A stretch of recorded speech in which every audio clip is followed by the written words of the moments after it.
Olá, nós estamos quase entrando nas horas do sábado e eu gostaria de aproveitar esse momento para a gente fazer uma reflexão na palavra de Deus. Eu vou usar um texto agora que está lá em Romanos, capítulo 13, e eu peço que você acompanhe comigo aí na Bíblia. E digo isso a todos vocês que conhecem o tempo. Já é hora de despertarem do sono, porque a nossa salvação está agora mais perto do que quando no princípio cremos. Romanos 13, verso 11. Sem dúvida, esses últimos 10, 15 dias mudaram completamente o nosso mundo. E você, como eu, deve estar surpreso com tudo isso que está acontecendo. E você deve estar se perguntando também, aonde tudo isso se encaixa nas profecias da Bíblia? Bom, certamente que essa não é ainda a crise final, porém nós estamos muito próximo dela acontecer.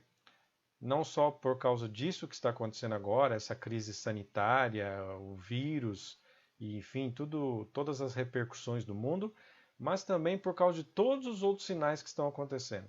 Você já percebeu como nesse primeiro trimestre de 2020 aconteceram tantas coisas, tantos sinais que a Bíblia apresenta como profecias do tempo do fim? E nós nem terminamos o trimestre ainda, hein? Nós vamos terminar agora na próxima semana. Então, realmente, eu creio que nós estamos mais próximos de ver Jesus voltando, sem dúvida. Mas eu queria tirar com vocês aqui, pelo menos três lições ou três pontos de destaque de tudo isso que está acontecendo do ponto de vista profético. Em primeiro lugar, eu queria comentar o seguinte: Deus permitiu que isso acontecesse. Eu queria que ficasse bem claro isso na sua mente, para que você não ficasse com dúvida.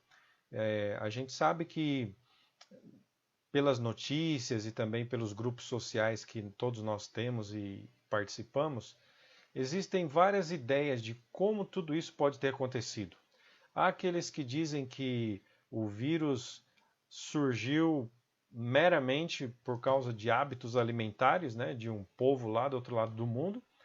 Há aqueles que sustentam, por sua vez, que isso foi uma arma biológica, talvez, vinda dos Estados Unidos. Outros ainda dizem que tudo isso é uma armação do governo chinês, do Partido Comunista. E há aqueles também que atribuem tudo isso a uma conspiração maior, enfim, a uma série de coisas aí que podem apontar também para o tempo do fim.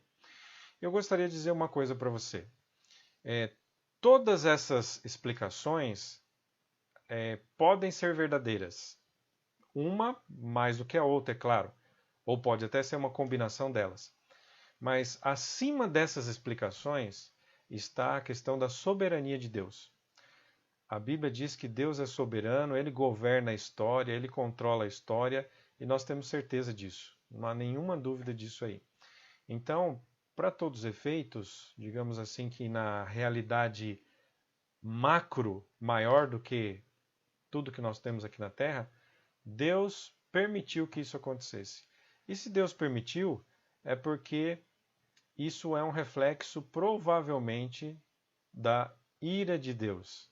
E quando a gente fala em ira de Deus, isso pode até ser um tabu para muita gente, porque falar sobre ira de Deus é algo quase impensável no mundo que nós vivemos hoje. Mas depois eu vou gravar um vídeo só sobre um estudo só sobre a ira de Deus para nós entendermos. Mas já de antemão eu vou adiantar para vocês que a ira de Deus não tem nada a ver com a ira humana. Nós, seres humanos, ficamos irados por outras razões que Deus fica irado. A ira de Deus é uma coisa completamente diferente do que nós entendemos. Não dá para você atribuir a Deus algo que é característica humana. Então, por enquanto, vamos ficar com isso, mas depois eu vou gravar um vídeo só sobre esse assunto. O que importa para nós sabermos o seguinte, que Deus permitiu que isso acontecesse para despertar a consciência da maioria das pessoas que está vivendo só para as coisas desse mundo e não estão se atentando para as realidades eternas, para as realidades espirituais. Então é por isso que Deus permite às vezes algumas coisas desse tipo que aconteçam. E eu tenho certeza que tem a mão de Deus isso aí como permissão. Não foi Deus que mandou, mas ele permitiu. Segundo ponto que eu gostaria de comentar com vocês. Nós entendemos pela profecia de Daniel e também no Apocalipse que a Igreja Romana, no caso o Vaticano, vai adquirir novamente um protagonismo muito grande mundial. A supremacia romana vai ser restaurada. Até 1798, a Igreja Romana tinha o poder não só espiritual, como também o temporal. Poder temporal quer dizer, ela tinha o poder de mandar na vida das pessoas através do governo civil.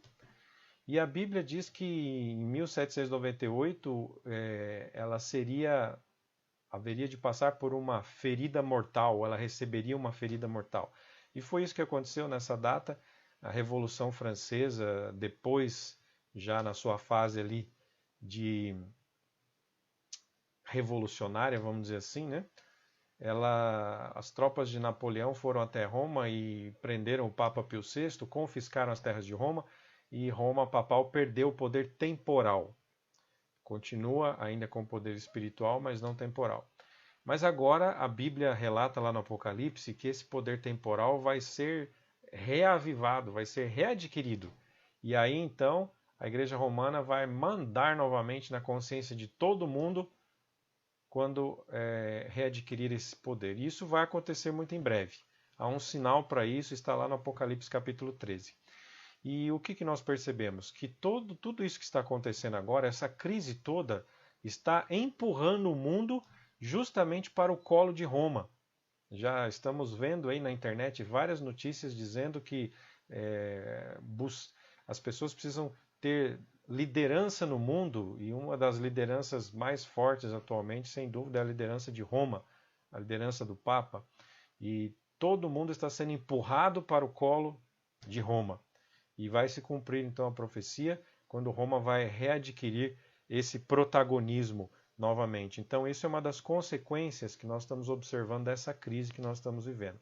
E o terceiro e último ponto que eu gostaria de destacar com vocês aqui tem a ver com as repercussões dessa crise. Essa crise ela tem servido de laboratório para testar a reação das pessoas, das massas, diante de algumas coisas interessantes que vão acontecer agora daqui para frente, até o fim do mundo. Por exemplo, a retirada das liberdades. Nós sabemos que muitas liberdades serão tiradas das pessoas. E essa crise está servindo de laboratório para testar até onde as pessoas aceitam que as suas liberdades sejam retiradas por forças maiores. Estamos passando por um verdadeiro teste, na verdade. Então isso está servindo para isso também. Além das liberdades, nós temos também a questão do fator econômico. Essa crise está servindo também como laboratório para testar até onde as pessoas aceitam perderem os seus recursos financeiros, até onde estão dispostas a abrir mão de ficar, por exemplo, sem trabalhar, de ter o seu rendimento achatado, diminuído.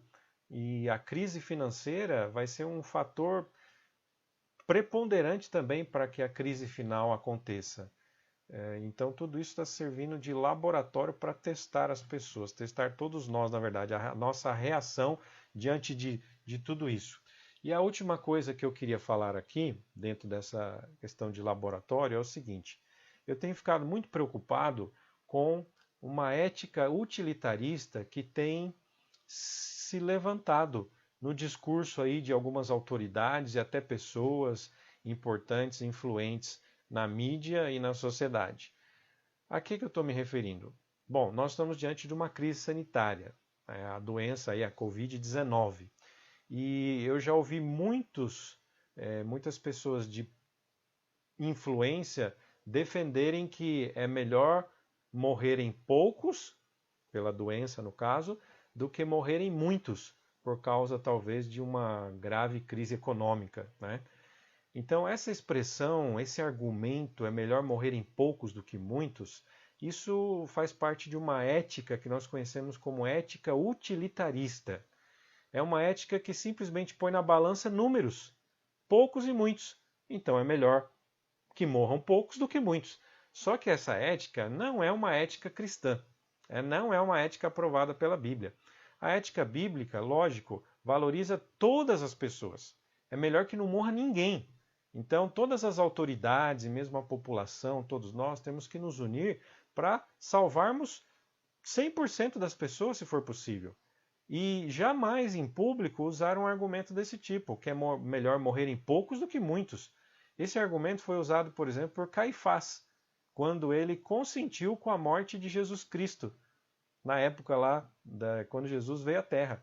Se você ler lá em João 11, verso 50, Caifás disse assim: é melhor que morra uma só pessoa do que pereça a nação inteira. Essa é a ética utilitarista.